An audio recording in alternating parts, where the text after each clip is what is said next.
Welcome. It is time for another spring whites release. This is mostly 2022 vintage with a little bit of 2021 thrown in. It is a beautiful spring day here in early mid-April out at Arterra. Vineyard behind me looks dormant from a distance, but things are all starting to bud out, pop out, and get going pretty quick. So it's actually a pretty exciting time that we're in right now. And happy to be here talking to you again. Videos coming to you after an impressive amount of technical challenges that were overcome. And also many thanks to Sandy for getting the aesthetics to come out as opposed to the bright sunshine and the shade and the complications that made. But it's beautiful out here, so really happy to be talking to you.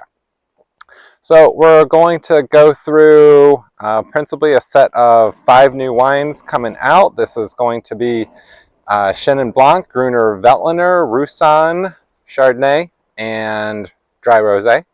And then the subset that you'll start to see on the menu presented as our set of ancient technique wines, that is the zero sulfite Chardonnay, the Amphora Chardonnay, and another Traminette. So to start with, 2021 and 22 are turning out to really have been both ideal vintage years. Great quality wines coming out. This is what I describe as the Goldilocks type years. Not too hot, not too cold, not too wet, not too dry. When we get this normal effect of the season here in Virginia is when we get really wonderful things coming together. We get all the good stuff at the same time, which is going to be the combination of rich textures, full body, great flavors, but also really nice aromas. So the best of everything comes out at once. And so it is a refreshing presentation of wines after having some vintage swings through 18, 19, and 20. If you remember, 18 was really wet, 19 was really dry, really hot, and then 20 was quite a cool vintage year. So 21 and 22 both pretty much came in as really nice, ideal years for us. Site to site, there was a little bit more variation, I think, with rainfall patterns. The estate vineyard stayed drier. The satellite vineyard at Seven Oaks over in the Purcellville, Philemont area picked up a little bit more rain, but ultimately everything, especially on this whites front, came in really nice. And when we come out with 21 reds in the fall, they are spectacular also. So really nothing I'm going to complain about here. Always a lot of things going on, trying different things in the cellar. Some things I'm more excited about that are working. Other things I want to switch back around. So you never know, and I'm not necessarily going to tell you what all those things are. But we're always changing and trying to make the wine as truly expressive of site terroir to make the best Virginia wine that we can make. So starting into this, this will be just a quick play-by-play. I'll see if I can show them to you.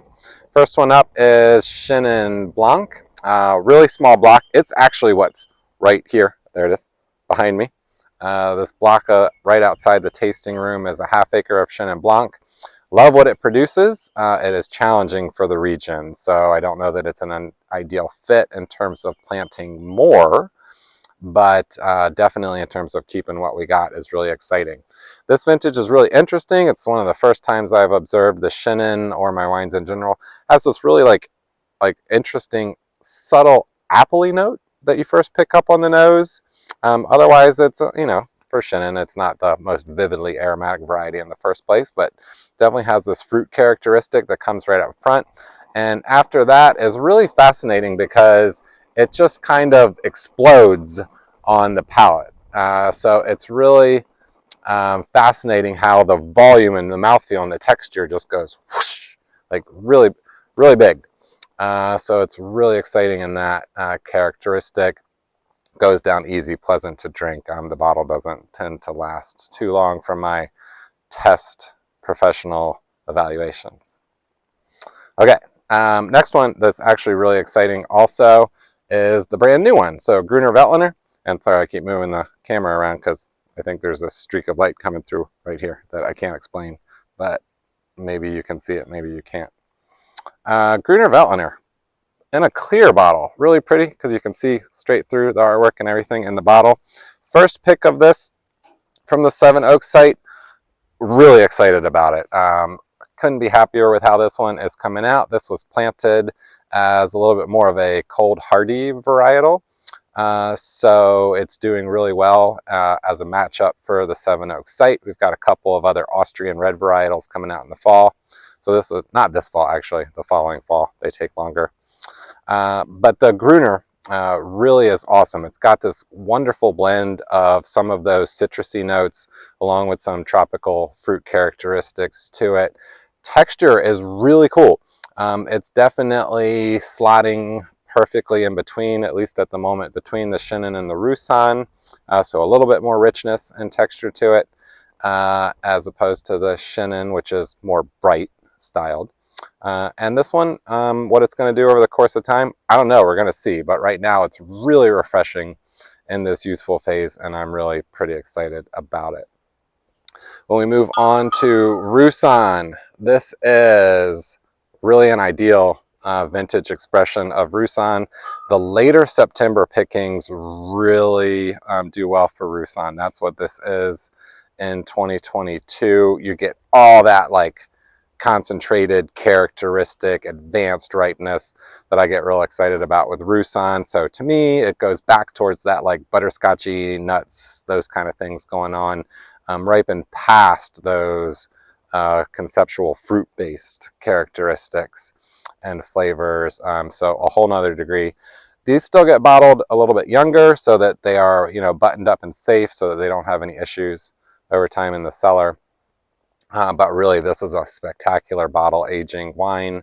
It will go and go and go and improve and improve. And great vintage of it. So if you know the Roussanne and you like it, this is a good one. Then we jump back a vintage year as we go in Chardonnay. So Chardonnay comes to 2021. And that's because we give them a lot longer time in the barrel before we bottle them. They follow more the kind of pattern of producing red wines.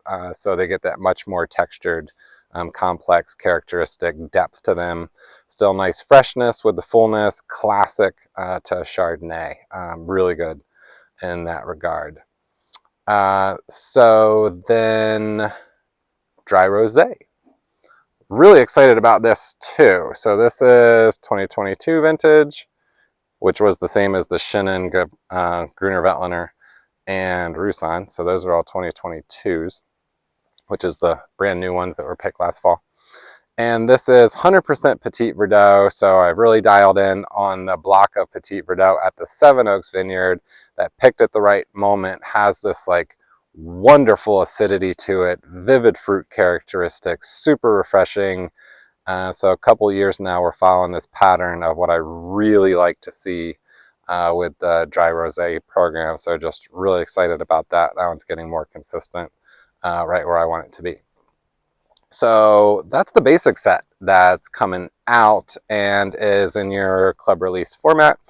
We've got, for those of you that are either on the more adventurous side or the natural wines lean of things or exploratory, whatever it wants to be, you have the option again to try what we're now referring to as the ancient technique wine. So there's three here. There's the other two Chardonnays and the Traminette. These are effectively variations of skin contact whites. Some people would call them orange wines. Mine aren't super dark, so I don't know if that's the right term or not, but they are skin contact whites. So the first one is the zero sulfite Chardonnay. It's got the zero icon at the top as opposed to all the other wines have the tipping glass right up there at the top. So the zero sulfite, it's a little bit different version of it than you've had before. So what that means is instead of fermenting it in the barrel, the pressed juice, this was fermented on the skins in the same fermenters that the reds are fermented in. So this was made exactly like our classic red wines have been made for years and years. So it's about 10 days on the skins and then didn't even get pressed. Just went pumped straight into the barrel to keep it safe, to avoid any excessive oxygen pickup as it was going from the fermenter into the barrel, and then just sat in that barrel on those lees, stirred a few times, and bottled that right up. So a little bit more of a openness to it, and freshness, definitely some brightness and the acidity, so really cool. Next one then is the Amphora Chardonnay. So you have the Amphora icon up here. So this one is fermented the full fermentation, about 14 days on the skins in the clay amphora.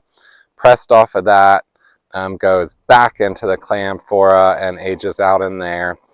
So this one definitely has that full body texture weight from even a little bit longer period of time on the skin. So that's really interesting, the complexity to it. This one seems to definitely be getting some following to it. I really love this wine. I love the characteristics that we're getting from the skins with the Chardonnay in that regard.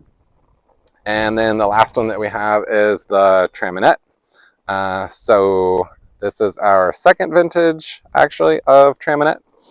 And the Traminette is vividly aromatic, definitely showing its parentage that is part Gewürztraminer, and I believe the other half is Céval Blanc, which is a European-American hybrid grape.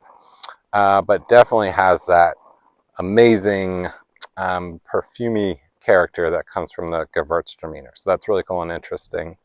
And a lot of times, something like Traminette is going to be kind of a lean white wine. So you'll often find it as a semi-sweet, as a way to give it some of that like body volume, texture, richness.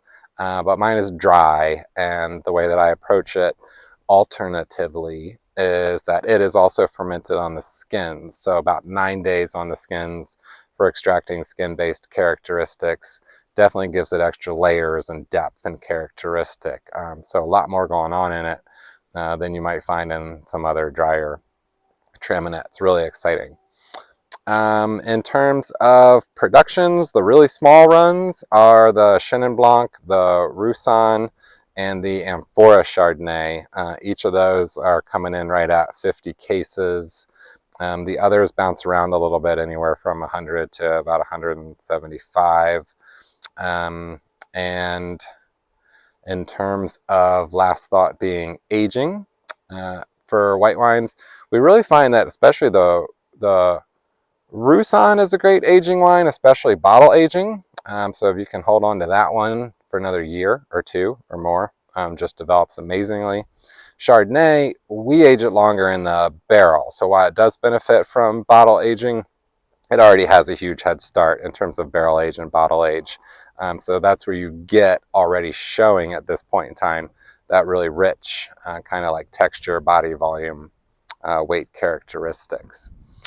The bright, crisp, young drinking ones are going to be the Chenin Blanc and the dry Rosé. So those are ones where if you hold them longer, you know, year, 2, 3, they're going to lose some of that like bright, vivid character, and they're going to switch more towards creamy softness, which is not necessarily what I'm looking for in them.